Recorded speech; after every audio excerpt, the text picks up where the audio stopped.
پاکستان کی تاریخ میں کچھ کہانیاں ایسی ہیں جو رونگٹے کھڑے کر دیتی ہیں۔ آج ہم ایک ایسے ہی تاریک باب پر بات کریں گے۔ یہ کہانی ہے جاوید اقبال کی، ایک ایسا نام جو 100 معصوم بچوں کے بے رحمانہ قتل کے ساتھ ہمیشہ کے لیے جڑ گیا ہے۔ یہ جو نمبر سکرین پر ہے یہ صرف ایک ہندسہ نہیں ہے، یہ 100 خاندانوں کی تباہی ہے، 100 معصوم جانیں ہیں جو ایک ہی شخص کی درندگی کا شکار ہوئیں۔ یہ وہ کیس تھا جس نے پورے ملک کو ہلا کر رکھ دیا تھا۔ تو آئیے اس لرزخیز کہانی کو 5 حصوں میں سمجھتے ہیں۔ سب سے پہلے دیکھیں گے کہ لاہور کا یہ شکاری کون تھا، پھر جانیں گے اس کے جرائم کا ہولناک طریقہ کیا تھا، اس کے بعد بات ہوگی کہ اس نے اعتراف کیسے کیا، اس سے کیسی عجیب و غریب سزا سنائی گئی، اور آخر میں انصاف کا جو غیر یقینی انجام ہوا اس پر بھی بات کریں گے۔ تو سب سے پہلا سوال، آخر یہ شخص تھا کون تھا جاوید اقبال جس نے ایسے ناقابل تصور جرائم کیے؟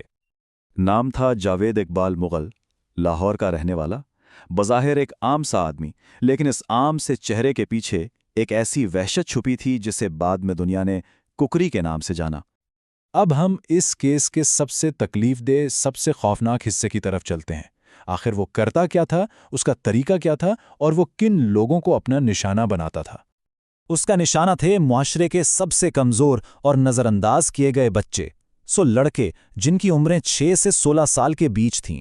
یہ وہ بچے تھے جن کی کوئی نہیں سنتا تھا، گھر سے بھاگے ہوئے، یتیم یا سڑکوں پر پلنے والے، اور ان کی یہی کمزوری اقبال کا سب سے بڑا ہتھیار تھی۔ اس کا طریقہ کار اتنا منظم تھا کہ سن کر ہی خوف آتا ہے۔ پہلے وہ ان بچوں کو بہلا پھسلا کر اپنے پاس لاتا، پھر ان کے ساتھ زیادتی کرتا اور زنجیر سے گلا گھونٹ کر مار دیتا تھا۔ لیکن بات یہیں ختم نہیں ہوتی تھی۔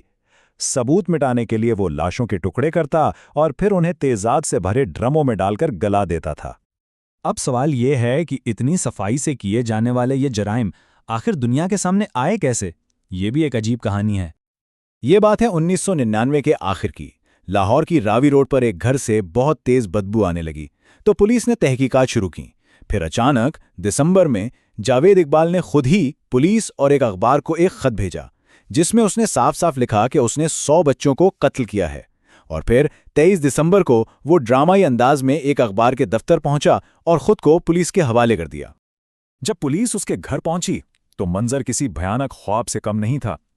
وہاں خون کے دھبے تھے، گھلا گھونٹنے والی زنجیریں پڑی تھیں، مارے گئے کئی بچوں کی تصویریں تھیں، اور سب سے خوفناک تیزاب کے وہ ڈرم جن میں انسانی جسم کے حصے گل رہے تھے۔ اس نے اپنے خط میں جو لکھا وہ اس کی ذہنیت کو ظاہر کرتا ہے۔ اس نے لکھا، میں جاوید اقبال ہوں، 100 بچوں کا قاتل، میں دنیا سے نفرت کرتا ہوں اور ایسی موت مرنا چاہتا ہوں جو دنیا نے پہلے کبھی نہ دیکھی ہو۔ جیسے ہی وہ پکڑا گیا پورے ملک میں ایک ہی آواز گونج رہی تھی، انصاف۔ اور پھر عدالت میں کارروائی شروع ہوئی۔ مقدمہ چلا اور فیصلہ بالکل واضح تھا۔ لاہور کی عدالت نے جاوید اقبال کو مجرم قرار دیا اور سزا تھی سزائے موت۔ لیکن یہ کوئی عام سزائے موت نہیں تھی۔ جج نے ایک ایسا فیصلہ سنایا جو تاریخ میں شاید ہی کبھی سنایا گیا ہو۔ انہوں نے کہا، اسے ان والدین کے سامنے گلا گھونٹ کر مارا جائے گا جن کے بچوں کو اس نے قتل کیا، پھر اس کی لاش کے 100 ٹکڑے کیے جائیں گے اور تیزاب میں ڈال دیے جائیں گے، بالکل اسی طرح جیسے اس نے بچوں کو مارا تھا۔ یہ ایک بہت ہی سنسنی خیز سزا تھی، لیکن اس پر عمل نہیں ہو سکا۔ بعد میں ایک بڑی عدالت نے اس فیصلے کو یہ کہہ کر رد کر دیا کہ یہ سزا اسلام کی تعلیمات کے بھی خلاف ہے اور اس کی کوئی قانونی حیثیت نہیں ہے۔ جاوید اقبال کے جرائم کی طرح اس کی زندگی کا آخری باب بھی بہت سارے سوالات اور تنازعات سے بھرا ہوا ہے۔ 8 اکتوبر 2001 سزا پر عمل ہونے سے پہلے ہی جاوید اقبال کوٹ لکھپت جیل کے اپنے سیل میں مردہ پایا گیا۔ اب سوال یہ تھا کہ وہ مرا کیسے؟ سرکاری کہانی تو یہ تھی کہ اس نے پھانسی لگا کر خودکشی کر لی ہے، لیکن بہت سے لوگوں کو اس پر یقین نہیں آیا۔ آج تک یہ شبہ موجود ہے کہ شاید یہ خودکشی نہیں تھی بلکہ اسے کسی دباؤ میں آ کر مارا گیا تھا۔ حقیقت کیا ہے، یہ آج بھی ایک راز ہے۔ یہ کیس صرف ایک قاتل کی کہانی پر ختم نہیں ہوتا۔ اس نے ہمارے پورے معاشرے کو ایک آئینہ دکھایا۔ اس نے بتایا کہ ہم اپنے سب سے کمزور بچوں کی حفاظت کرنے میں کیسے ناکام ہوئے۔ اس نے ہمارے انصاف کے نظام پر، ہماری پولیس پر بڑے بڑے سوال کھڑے کر دیے، اور اس بات پر ایک بحث چھیڑ دی کہ قانون کا مقصد کیا صرف بدلہ لینا ہے؟ اور آخر میں یہ کیس ہمارے لیے ایک بہت بڑا سوال چھوڑ جاتا ہے کہ جب کوئی جرم اتنا بھیانک ہو، اتنا ہولناک ہو کہ قانون کی کتابیں چھوٹی پڑ جائیں، تو پھر انصاف کا اصل مطلب کیا ہوتا ہے؟